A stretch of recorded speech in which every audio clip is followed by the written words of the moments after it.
Previously, on the One-Eyed Film Podcast. What did you think of Andor Season 2, especially compared to Season 1? Like, there was some suspenseful action, but Yeah. compared to the first season, where we had a whole prison break and there was a lot of blasters get shot and all that, there wasn't a lot. I don't know. I liked it. I still think it's better than The Acolyte. That's a very low bar. Yeah, I'm aware. It felt almost like video game-ish, if that makes sense. Yeah, I get that. Task here, task there. Yeah, but we get references to, like, oh yeah, you did this job and that went wrong. The proper viewing for Star Wars is A New Hope, Empire Strikes Back, Phantom Menace, Attack of the Clones, Revenge of the Sith, Return of the Jedi. Okay. Are you watching closely?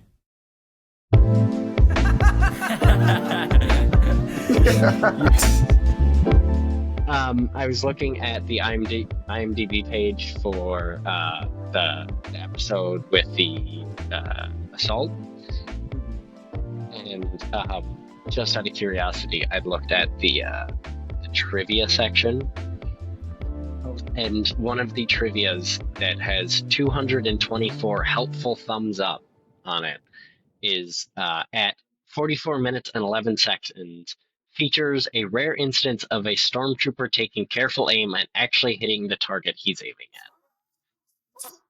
at. That's true. Somebody took this line. It's the yeah, because that's the one death in the first 3 episodes was, I don't even remember his name. Yeah. But That was one of those that I was like, that was one of those where I'm like, that didn't need to happen, but I appreciate the fact that they're willing to kill their characters. Yeah. I think that was another discarded card in the deck that made Cassian be so Cassian in the later episodes and into Andor. Into Rogue One. It's being that stone face, this can't bother you anymore. And that even plays into Cassian and Bix's relationship, which I thought was beautiful. Ellie and I were debating if they were actually married, because they said, or she said, this is my husband in the grocery store or something. And they act like it. So I'm going to take it and just run with it. And I'm not going to be weirded out by it. They acted like married couple. And so I love that part about it. I think that they had a beautiful relationship. And the ending scene, okay, we'll get to that in a second. I'm kind of going through the sections of the season. So episode 8, I think, was the Gorman Massacre. Yep. And that's when Cass grabs the KX droid and brings it back. I really liked K2, the backstory that they gave to K2. He's a great character in Rogue One.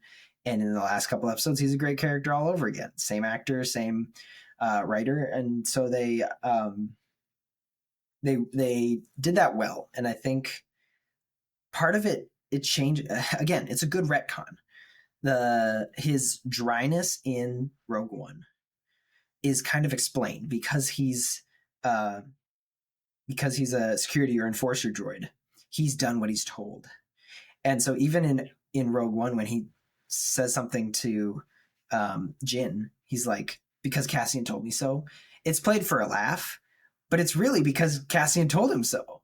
He said, do this, go protect Jin, and then K2 went and did it. And so like it gives reason for that more than just a laugh. And I think it's funny seeing how their relationship develops in the last couple episodes there. Unintentionally or not, I think the fact that they brought in some comedic relief was helpful, because we were hitting some, like, a very, like, emotional, I think that's a good word to use for it. It was an emotional couple of episodes we were in. We were learning backstory that was, for some people probably hitting kind of home. We had some stuff going on, and I think even though it's like a very dry sense of humor and can be ridiculous sometimes, it was still nice to have a moment where it's like, my goodness, I love that droid. I wish he Yeah, didn't die. yeah. What did you think when Bail Organa took the screen? I don't think he needed to be there. I'm gonna be honest. He didn't. Oh, you His think his Bale as a character character. didn't need to be there? No, I don't think him as a character was necessary in the show. I see that. What do you think of the recasting though? I think they did a good job with it. I think he's able to match the. I don't know who the original actor of Vale was, but I think he's able to match a lot of his mannerisms and like the way that he talks really well. Um, I mean, the Yeah, face is a little bit different, but I appreciate the fact that they were willing to keep it like that rather than try to do what they did for like Rogue One and make a new Tarkin from someone else. And that just looked weird. So I, for I sure. appreciate that fact from them. I don't think he needed to be there, but the fact that he was and the person that the actor that they had for him did a good job with it. It's one of those like forgettable characters where it's like, oh yeah, that's right, Bale was here. Hmm. Oh well, I think his inclusion is more out of necessity because of Mon Mothma just being there, and you understand Bale's there, so he's going to show up at some point. So I understand for the story why he may not have needed to be included, but for the in universe reasons, it makes all the sense to have him there yeah, at the Senate and all that. So Jimmy Smits has played him. He played him in Obi-Wan Kenobi. He played him. I think that's what I think of when I think of Bale. He was in Revenge of the Sith. So he was. Oh, and Attack of the Clones. Oh wow. Yeah, he's been Bale in my mind. yeah, Yeah, started in Attack of the Clones back in 2002, and he was playing him all the way until Obi-Wan Kenobi, which is so weird when suddenly he's recast. And I think it was a scheduling conflict, or they couldn't come to like a payment or a what he earned, like what they paid him to play yeah. the character. And so there's just a disagreement and they recast him. I think he did it. I think, oh, what was his name? Benjamin Bratt is the new Bail Organa, and I think he does all right. I just think of, you know, Jimmy Smits has been the face of Bale for so long, it just feels wrong. But I'm fine looking past that. What else? I mean, there's a lot. Let's get through our walk through the episode or the series. Episode 10 was great. It's the one that doesn't have Cassian in it, which is interesting. It's one of the few episodes that excels without the main character, but it's not for lack of needing him. It's for setting up episode 11 and 12, where Cassian is kind of doing this because he's like rolling his, he's like a kid. He's like, oh, mom, and goes and does it. But then Clea is heartbroken, and she's like, was this worth it? Is this what Luthen would have wanted? And you don't get it. Like, I get it, you don't get it. So episode 10, while it seems to ignore Cassian, sets up for Clea's scolding of Cassian and setting into motion what he believes. I think that was episode 10 was necessary and well done. Okay. How did you think the plot with the ISB double agent was going to end up? Did you think he's going to get out of it alive, or was it? No, I did not. I didn't know Yeah, that. I think Luthien killed him. I think that's the what was yeah. Oh, 100%. assumed because he was found in the same spot that they were meeting. That's Yeah, dark, but I mean, he was sketching himself out, and Luthen was like, You're not on the right track," which is hard to think about because Luthen, he's not a saint, but he does what's necessary. It was a little surprising, but it was yeah, more surprising. Actually, no, it was surprising that Luthen took the knife to himself to try and get out of it. yeah. But I actually had that spoiled because I started watching review and I didn't Oh, stop to think this isn't spoiler free. So yeah, It was a cool move though. Like it was that whole scene of Dedra pulling out the thing Yeah. that he asked Cassian to get in season 1 was like, oh no way. I love the fact that they're both playing the game. They're both Oh yeah, like they both know the jig is up, but they're both still playing the game. Like absolutely. neither side knows what's going Well, on. and I wonder if Luthen grabbed that knife. You know, he's like showing. He's like, hey, Hmm. this is a knife. This is from so and so. I wonder if he grabbed that just in case. Oh, If I, he I from the 100% beginning, think so. Yeah, I 100% I think so. didn't I think I the didn't get moment any of that. I think the moment he saw Dedra at his door, he knew game's up. I forget that that actually played into the rest of the last 2 episodes because like he's pouring the acid over their communication system and Hmm. only does it over half. Has to go answer Hmm. the door. That's probably when he's like, I didn't get done in time. I need to grab the knife to show her or whatever. That's probably when he Yeah, starts thinking about it. But then they're plugging their stuff into the old timey telephone and they hear the radio signal and then they go try and find Clea, blah blah blah. So yeah, everything's connected. And those last 3 episodes really brought everyone's storyline together. It felt very yeah, separate for a long time.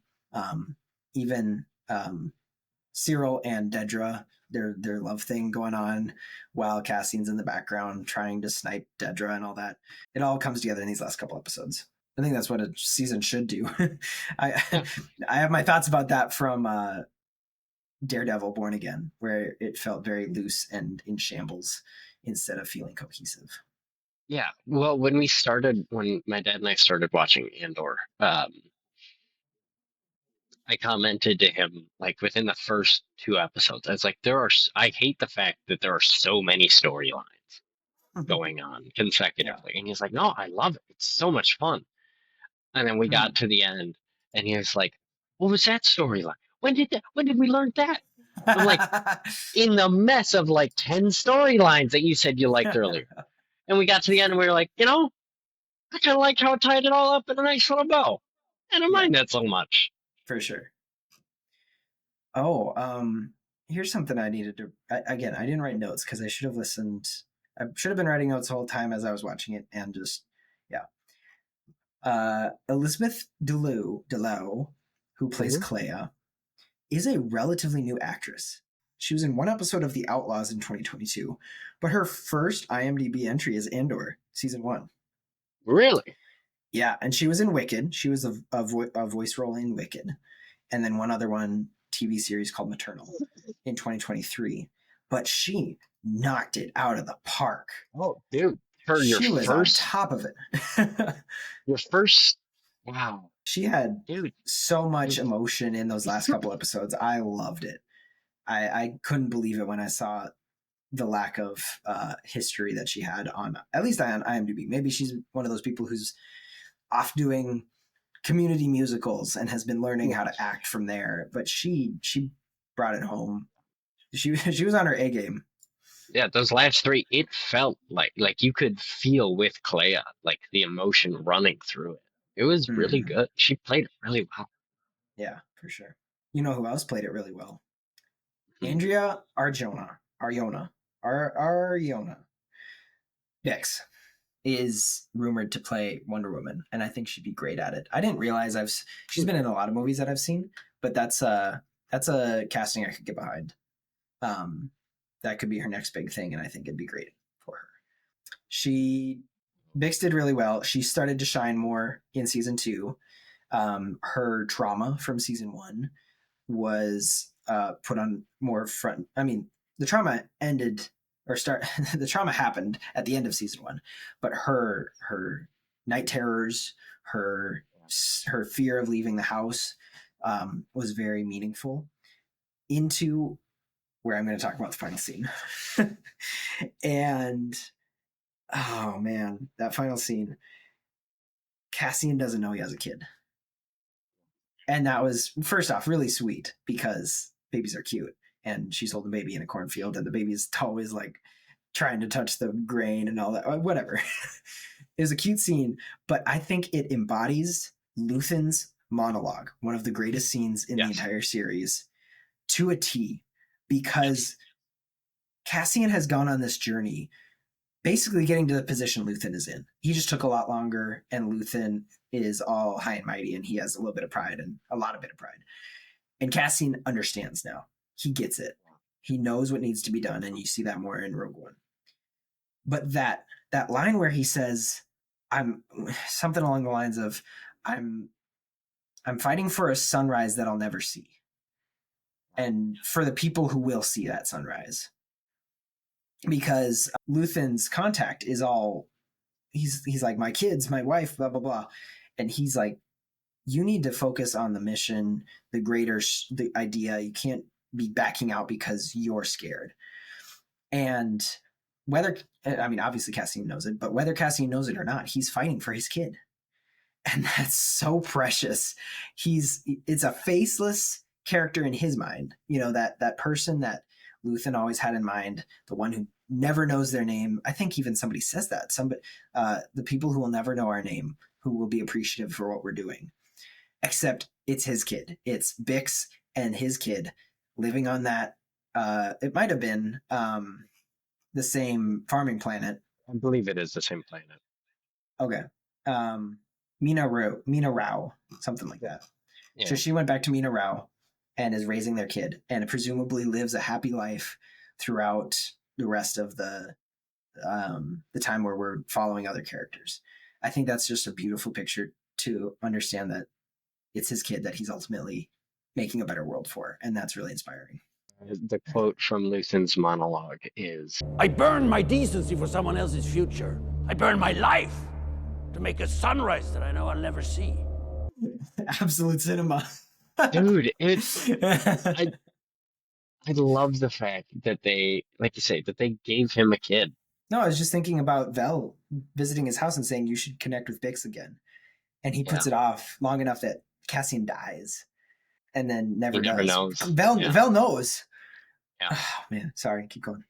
No, it's fine. He never gets, again, he burns his life to make a sunrise for the kid, and he never sees that sunrise. He never knows he has a kid, but he keeps. I would be intrigued to see if he had a kid. Like, if he knew he had a kid, would that change the way that he fights? Or would he fight even harder with the knowledge of, I'm building a future for my kid? That's crazy to think about. I think something that does change a little bit is your perspective of Rogue One, because he's now, when he's hugging Jyn, you thought for a while that was a love interest, that he's just like, I'll comfort you because I like you, and we never will have a future together, blah, blah. That's not it anymore. That's not what he's. No. Oh, no, I'm sad. he's hugging Jyn because it's somebody that he's formed a connection with after years of turning everyone away and being cold to everybody. He's formed a connection now, and yeah. Oh man. Anyway, I'm thinking of other things that are coming up, but I don't want to spend too much more time. The one thing is that we thought was the coolest thing was when Luthen said, "Okay, guys, your power couple, your mission right now is to take care of Bix's trauma and go blow up that son of a gun who gave her that trauma." And they're just walking away from the apartment, and Cassie goes, "Oh, dude, it was." That was satisfying. What a date night.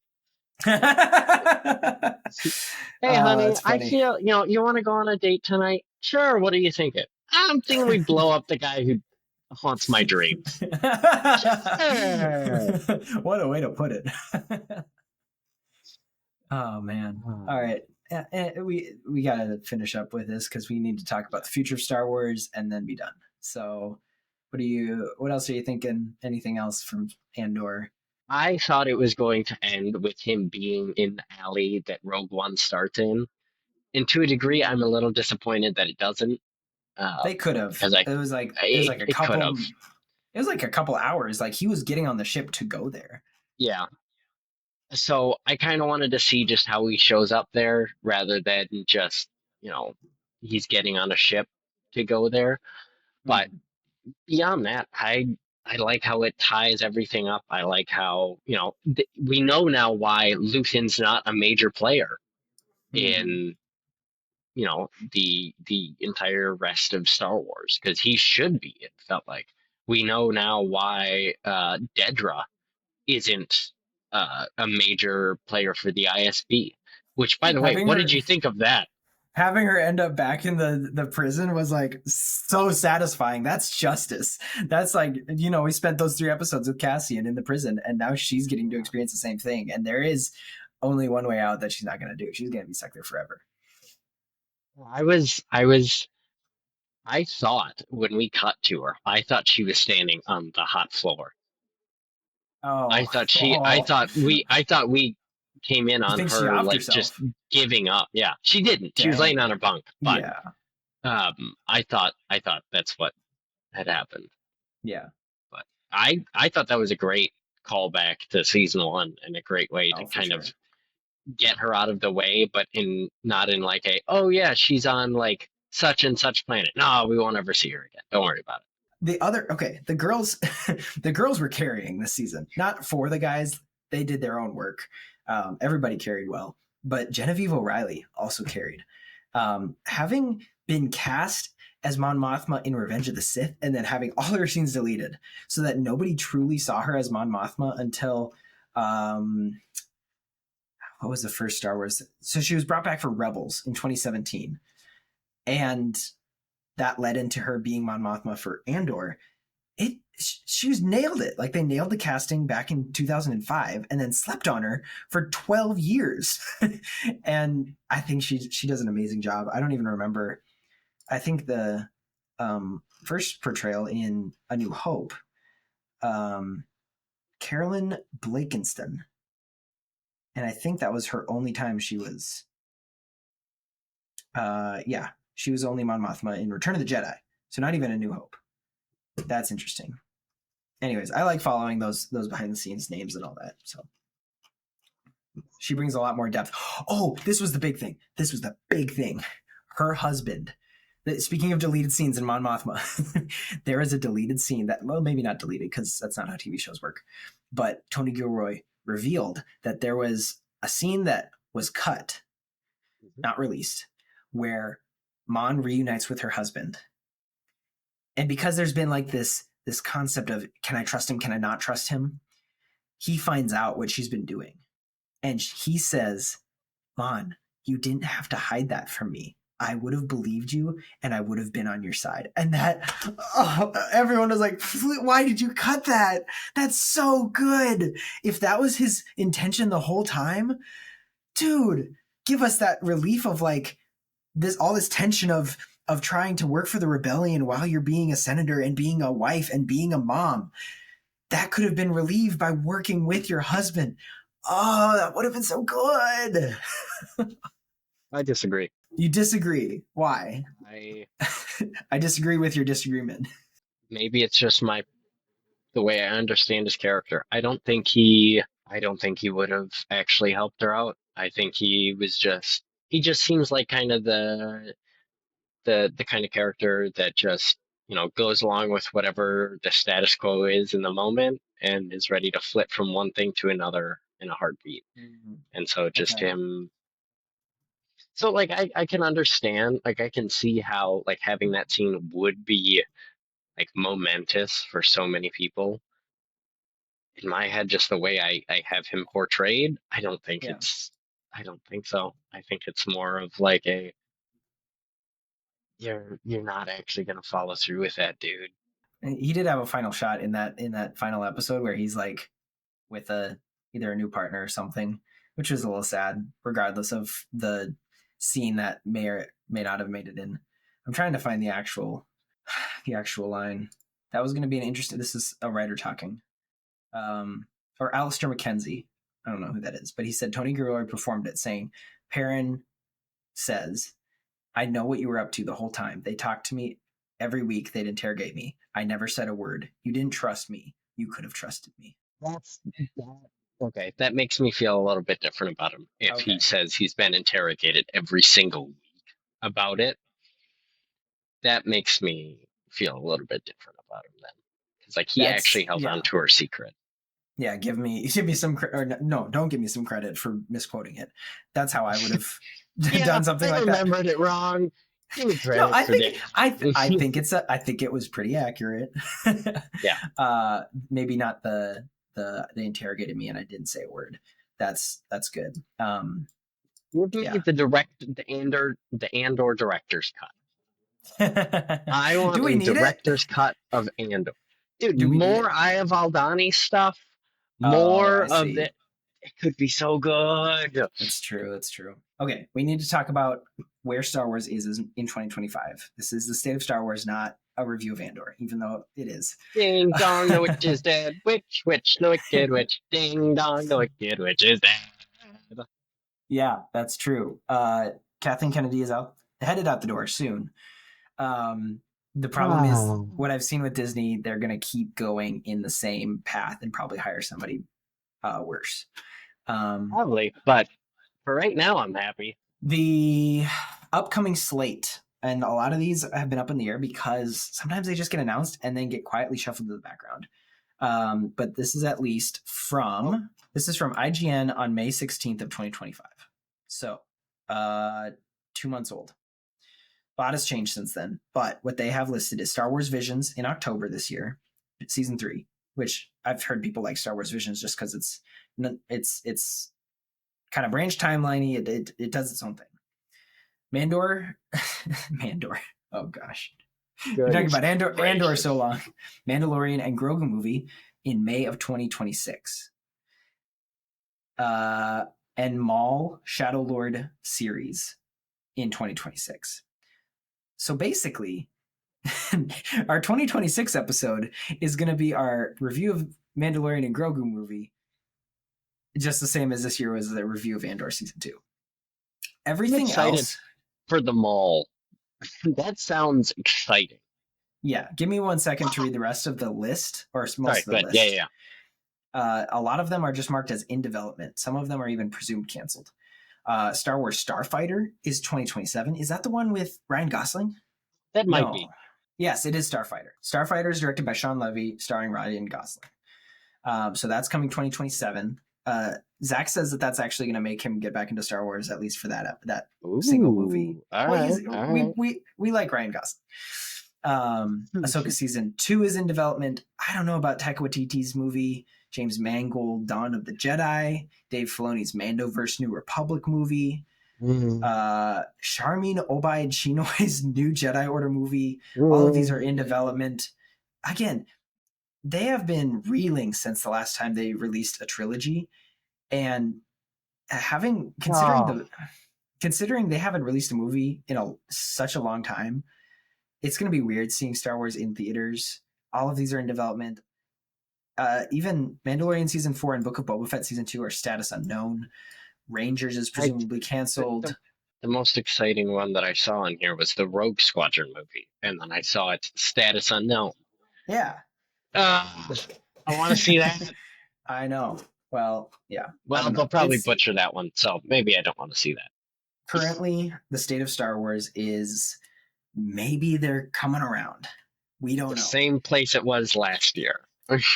Mandalorian was a hit when it came out in 2019 or 2020 with Disney Plus. Everyone loved it. It was something new, mostly because Baby Yoda was very profitable for marketing. Mm-hmm. And now there's a movie coming out. I don't know if that's the case. Like earlier this year, Zach and I talked about Agatha All Along, where it was a spinoff of WandaVision. And everyone was like, oh, Agatha's such a cool character. And then 3 years later, nobody thinks that anymore. Or not, they don't think that. The hype has died down, and yet they're still making a TV show about it. So I don't know if the movie was trying to gain more hype for it, trying to ride the hype of season 1. I don't know.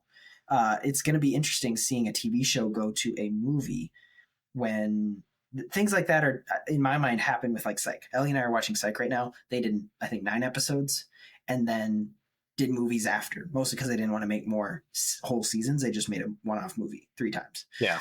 So I don't know how that's going to work with the Star Wars vibe. It's also worth noting that we don't have any trailers at this point. That's kind of something that I've loved doing is kind of putting a stake in the ground on July 19th of 2025. As of today, we have no trailers for any future Star Wars projects. And next year, obviously, the entire Mandalorian Grogu movie will be out, so we will have seen the movie and we'll get to review it. You are looking forward to the Maul series only by name only. We know nothing about it, but it sounds like a cool idea. Same with Starfighter. And We're okay, continue. Rant a little bit, and then we got to be done. sorry. Sam Witwer is a huge Star Wars fanboy, Yep. and he has his own series now playing Maul. Which, by the way, if you haven't heard Sam Witwer rant on Star Wars, highly encourage it. If you Yes. haven't heard like just exclusively Sam Witwer's voice acting, absolutely phenomenal. Like he Yeah. has the voice just down pat, and there are some characters you don't even realize are Sam Witwer. Like Yeah. if memory serves, I think he did a couple of like I forget what the proper term for it is in animation, but you have a degree in animation, so I you'll tell do. me. What's it called where you have to like in post have somebody re-record lines that you can put in? ADR. It's ADR. I Yeah. believe Sam Witwer had to ADR some Palpatine in Clone Wars. I might be wrong about that. ADR. I do see that. Yeah. Well, okay. Lego Star Wars: The Empire Strikes Out. He's labeled as Emperor Palpatine. Uh, that might have just been a character. Star Wars Rebels. He was Emperor Palpatine. So yes, he's a voice actor, Oh, and he Rebels. does There we go. incredible. Okay, yeah. He's done a couple He's of those. absolutely phenomenal. I hope he has like a role in like writing the series too. But I'm because so they've made comics. I'm not a huge comic book fan. I don't uh I don't generally read them, just anyway. But they've made a comic book series about Darth Maul and like this, what the era that this is supposed to be about. Mhm. And I have heard from so many people that it is a phenomenal series. I believe And it. so the fact that they're wanting to bring it over with, and they still have Sam Witwer, if they had decided to do this and they chose somebody other than Sam Witwer, I would be very disappointed and probably mad and upset. Yeah. I am just excited. I can't wait. I'm not gonna lie, I can't wait. It's gonna be so cool. Okay. He's obviously been Maul for a very long time. Mhm. The cool part was when um, in Solo, his voice and Ray Park. So Ray Park does the body acting for Mhm. Maul, and I don't know if the Solo Star Wars story cameo meant anything in the long run. Maul seems Yeah. to be striving or thriving on the animation front, but having Ray Park and Sam Witwer together in that moment was great. Ray Park also did motion capture for Maul in season 7 of Clone Wars. Yes. Yes. Oh my It's just gosh. it's a match So made in good. heaven, and I hope that they continue that. Actually, let's see if Ray Park is marked for. It does not look like he's, at least on Wikipedia, he's been added to the Maul show. I don't even know what there is left. Do you know when this is supposed to take place? Because I feel like he's been exhausted through Clone Wars, through Rebels. Um, Oh, do you mean like when the series is supposed to take place? Maul the Shadow Lord series, yes. Yes, I believe it's supposed to take place kind of during the era of Solo or a little bit after. Like after Oh, like during that time where, right? Am I right about this? that would Yeah, be cool during because the then that would age be that of the Empire. payoff. That would be that payoff somewhat. Yeah. Of maybe working with, I already forgot her name, the girl from from Solo. Yeah. Kira, Anyways, I think. the leader of the dragons or whatever. No, that's Yeah, not. I think it's Kira. I think her name is Kira. Um, Yeah, Amelia Clark, Kira. see, I know names of important people. Not uh, what was his name? What was the dude that was dating the chick? Oh, Cyril. Yeah, yeah, Karn. Cyril. There we go. Yeah. Anyway, I've gotten off topic horribly, but I'm excited for Maul. It's going to be animation where I feel like Maul really thrives. All right. Well, we'll be back in a year to talk about Mandalorian and Grogu. Star Wars has been coasting as much as it possibly can. Here's what I'll say. I feel like I forgot about the Acolyte. Ah. Ah. I was gonna say I feel like we've left off better than we did last year. Or no, Acolyte was True. last year, wasn't it? Yeah, Because we I ranted thought about so. that. Yeah, so I'd say we've left off. It's on a little bit. It might be too noticeable, not noticeable enough that it's an incline, but I feel like we're starting to go up a little bit. Yeah. If this Maul show does good, I think we could really be on a good incline here. I'm not crazy excited about the Mandalorian and Grogu. Vision season 3 will be fun, I think. Um, but I think we're Yeah. slowly climbing. I think I've seen a big trend, and it has to do with politics and a real world situation. A lot of studios crashed in 2020. That's pretty obvious. They, a lot of them, the three main ones that we talk about, really also kind of gave us bad movies right after that.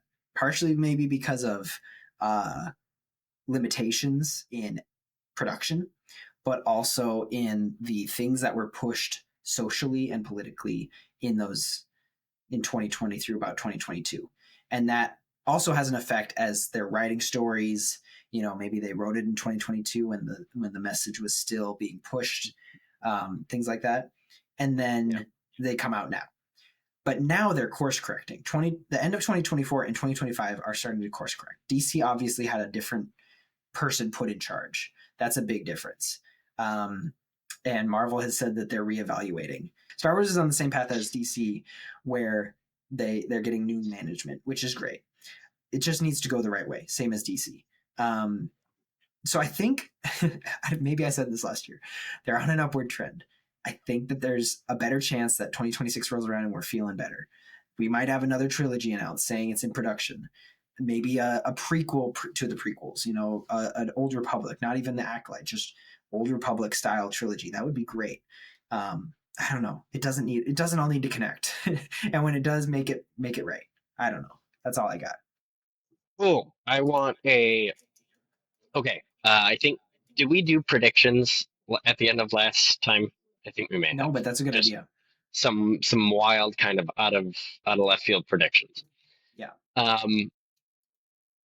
I'll give you a hope. I have a hope, again, based off of the Star Wars books that I have read, that if we get an Old Republic series, be it a TV show or a movie, I hope it follows Qui-Gon Jinn and Obi-Wan Kenobi and Qui-Gon teaching Obi-Wan. Oh, okay. Because there are some phenomenal books about their relationship and how Obi-Wan kind of got to be the way that he was, including a little Obi-Wan love interest, Siritachi. And I think that would be really cool. In terms of a prediction coming absolutely out of left field, I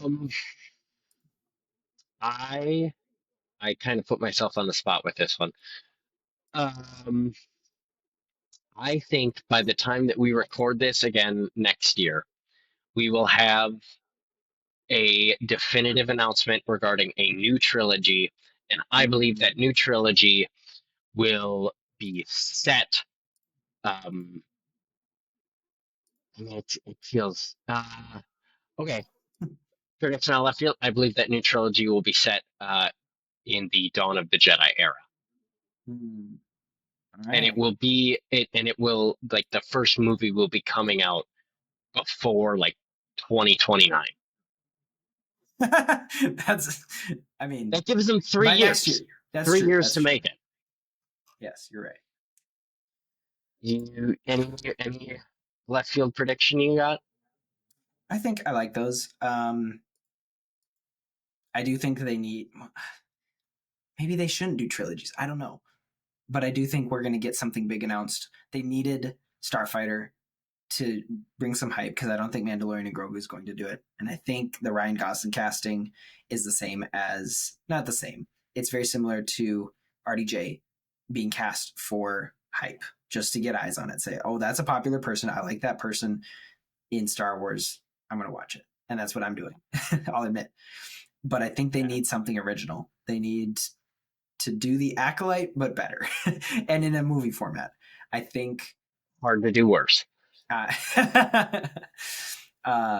yeah, I think they're gonna get something big by the time we come around to it next year. So Okay. Got.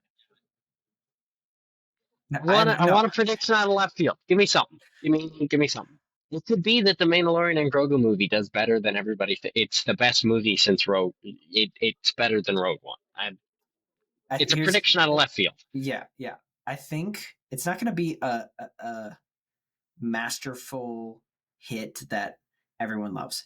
I think it's going to be targeted at kids. Not as it could be PG or a light PG-13 for families, and be very safe. And I think that might cause its downfall. That's where I'm keeping it. Ooh, I think it's going to be too safe for marketing purposes, because movies make most of their money off of Lego and toys and shirts and all that. They need to keep it as that instead of being a little dark. Like, they can't do the Andor route with Grogu and Mandalorian. They're going to play it safe, and it's going to be a kid's show. Not fully, but you know what I mean. Okay. And that's going to hurt severely. I think that's going to hurt more than help. I don't know, because whenever I look at the box office numbers for each year, I'm like, kids' movies are all at the top because you're buying 6 tickets to go see it instead of 2 to just see it as a couple as grown-ups. So that's inflating it in a different way. So maybe it'll do well financially, but people really won't like it. I think that's what I'm saying, is it's going to do well financially, and they're going to take that as success. It's going to be a box office success, and they're going to see it as a success, even if people don't like it. Kind of like the Minecraft movie. Everyone likes the Minecraft movie, but I'm saying, like, they take it as a financial win and keep going that route of Mandalorian and Grogu. Season 4, full force right now. And then, but people are like, no, just leave it.